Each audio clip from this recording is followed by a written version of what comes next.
அன்பிற்கினிய சகோதர சகோதரிகளே, நம் அனைவர் மீதும் ஏக இறைவனுடைய அமைதியும் கருணையும் உண்டாகட்டுமாக என்கிற உயரிய பிரார்த்தனைகளோடு தொடர்ச்சியாக இலங்கையிலே தடுத்து வைக்கப்பட்டிருக்கக்கூடிய புனித குரான் பிரதிகள் தொடர்பான செய்திகளுடைய அப்டேட்டுகளை நம்ம பார்த்து வர்றோம். அந்த அடிப்படையில் இந்த குரான் பிரதிகள் எப்படி இலங்கைக்கு வந்தது, அது எப்படி தடுக்கப்பட்டது, தற்போதைய நிலை என்ன என்கிற வரைக்கும் முழு தகவல்களை நம்ம கொண்டு வந்து சேர்த்திருக்கிறோம். அதனுடைய அடுத்த கட்டமாக அல்ஹம்துலில்லாஹ் நம் அனைவருடைய முயற்சி, அனைவருடைய பிரார்த்தனை, அல்லாஹ்வுடைய அருள் காரணமாக குரான் ரிவ்யூ கமிட்டி, இந்த புக்குகளை ரிவ்யூ பண்ணக்கூடிய 8 பேர் கொண்ட குழு, அவர்களுடைய குழு சார்பாக ஒரு கடிதத்தை அனுப்பி இருக்கிறார்கள். பாதுகாப்பு அமைச்சுக்கும் முஸ்லிம் கலாச்சார திணைக்களத்திற்கும் அனுப்பப்பட்டிருக்கக்கூடிய கடிதம். அந்த கடிதத்திலே இந்த குரானுடைய பிரதிகளை விடுவியுங்கள் என்கிற தகவல்களை அவர்கள் அனுப்பி இருக்கிறார்கள். கொடுத்திருந்த பரிந்துரை காரணமாகத்தான் இந்த குரான்கள் தடுத்து வைக்கப்பட்டிருக்கிறது என்பது நமக்கெல்லாம் தெரியும். இப்பொழுது யார் இதை தடுப்பதற்கான பரிந்துரைகளை கொடுத்திருந்தாங்களோ அந்த ரிவ்யூ கமிட்டியே கடிதம் அனுப்பி இருக்கிறாங்க. இந்த குரானுடைய பிரதிகளை வெளியில கொடுக்கிறதுக்கு எங்களுக்கு எந்த ஆட்சேபனையும் கிடையாது, எனவே அதை உடனடியாக யாரு வரவழைச்சாங்களோ அவங்களுக்கு ஒப்படைங்க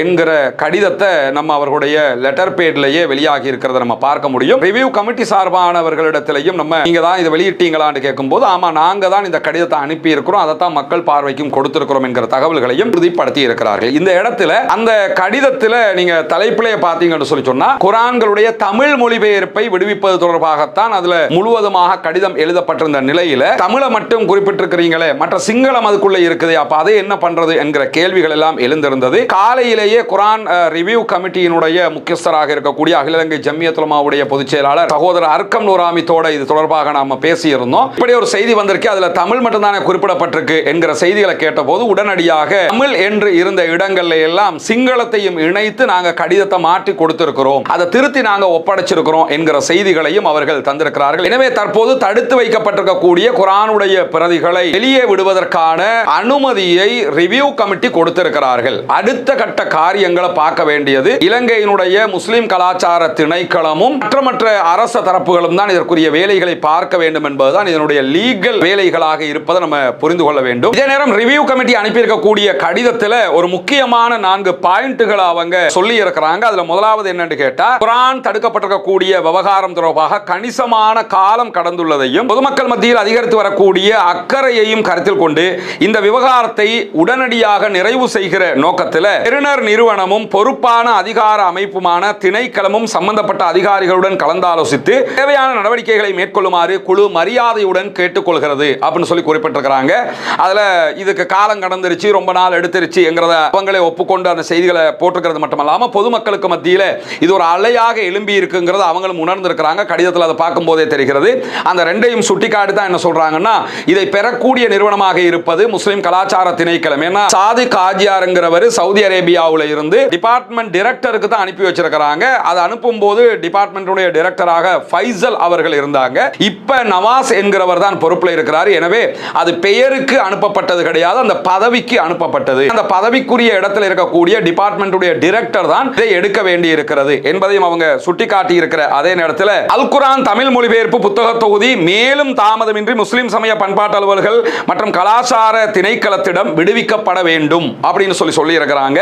அதன் பின்னர் சம்பந்தப்பட்ட அதிகாரிகள் மற்றும் பங்குதாரர்களுடன் ஆலோசனை நடத்தி நீங்க முதல்ல இதை விடுவிச்சு முஸ்லிம் கலாச்சார திணைக்களம் டிபார்ட்மெண்ட்டுக்கு கொண்டு வாங்க, கொண்டு வந்ததுக்கு பிறகு இதை யாரு அனுப்பினாங்களோ அவர்களோட எல்லாம் கலந்து பேசிட்டு அதனுடைய விநியோகம் மற்றும் பயன்பாடு தொடர்பான பொருத்தமான ஏற்பாடுகளை திணைக்களம் தீர்மானிக்கலாம் என்பதே குழுவின் தெளிவான நிலைப்பாடாகும். அவங்க என்ன சொல்றாங்கன்னா, டிபார்ட்மெண்ட்டுக்கு கொண்டு வந்த பிறகு டிபார்ட்மெண்ட் இதை எப்படி விநியோகிக்க போறீங்க, மக்களுக்கு எப்படி கொடுக்க போறீங்க, அடுத்த கட்டம் என்னங்கிறதெல்லாம் நீங்களே தீர்மானிக்கலாம் அப்படின்னு சொல்லியிருக்கிறது மட்டுமல்லாம இந்த நிலைப்பாட்டை புத்த சாசன சமய மற்றும் கலாச்சார அலுவல்கள் அமைச்சு, பாதுகாப்பு அமைச்சு, இலங்கை சுங்க திணைக்களம் மற்றும் ஏனைய தொடர்புடைய அதிகாரிகளுக்கு அதிகாரப்பூர்வமாக அறிவிக்குமாறும் குறித்த புத்தக தொகுதியை முஸ்லிம் சமய மற்றும் கலாச்சார அலுவல்கள் திணைக்களத்திடம் விடுவிப்பதற்கு டிஆர்பிசிக்கு எவ்வித ஆட்சேபனையும் இல்லை என்பதையும் பதிவு செய்யுமாறும் குழு கேட்டுக்கொள்கிறது. கடைசியில 2 விவகாரம் சொல்றாங்க.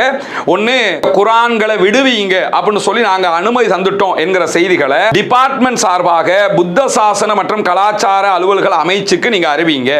அதே மாதிரி பாதுகாப்பு அமைச்சுக்கும் நீங்க தான் அறிவிக்கணும். அதே மாதிரி இலங்கை சுங்க திணைக்களம் அதே போன்று அதனுடைய தொடர்புடைய மற்ற அதிகாரிகளுக்கும் நீங்க தான் அறிவிக்கணும் என்றாங்க. ஏன்னா இவங்களுக்கு அதை அறிவிக்க முடியாது. இவங்க கடிதத்தை டிபார்ட்மெண்ட்டுக்கு கொடுத்திருக்காங்க. டிபார்ட்மெண்ட் எங்களுக்கு இப்படி ரிவ்யூ கமிட்டியால கடிதம் வந்திருக்குது, எனவே இந்த குரானை விடுவியுங்கள் அப்படின்னு சொல்லி புத்த சாசன அமைச்சுக்கும் பாதுகாப்பு அமைச்சுக்கும் சுங்க திணைக்களத்துக்கும் கடிதம் கொடுக்கணும்.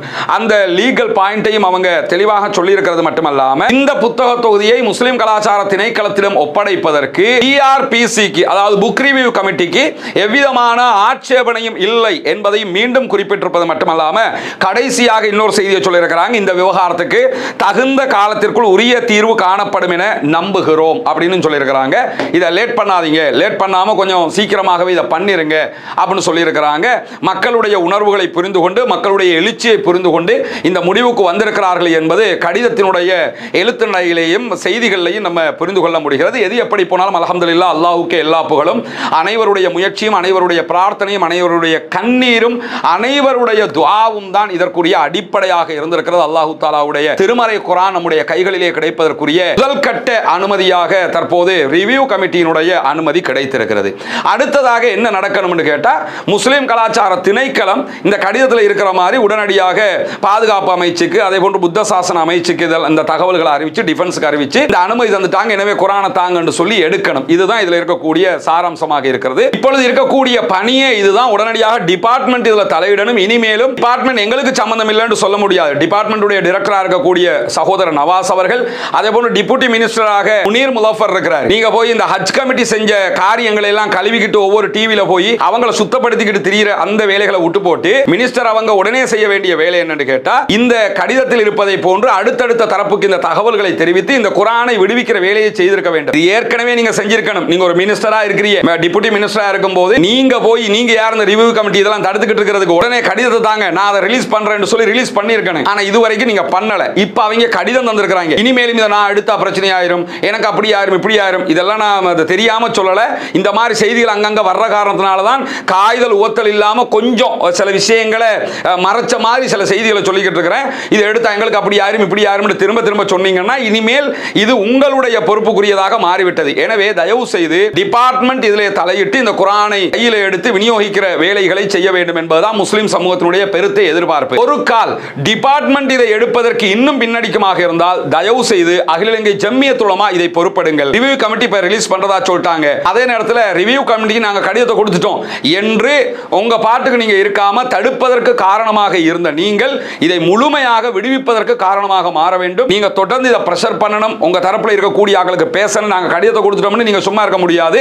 நீங்களும் இதற்குரிய அழுத்தங்களை கொடுத்து இதை விடுவிப்பதற்கான ஏற்பாடுகளை செய்ய வேண்டும் என்கிற கோரிக்கையும் இந்த இடத்திலே முன்வைத்துக் கொள்கிறேன். பொறுத்திருந்து பார்ப்போம் என்னவெல்லாம் நடக்கிறது என்பதை. குர்ஆனுடைய விவகாரத்திலே நல்லது மட்டுமே நடக்க வேண்டும். குர்ஆன் விரைவாக விடுவிக்கப்பட வேண்டும்.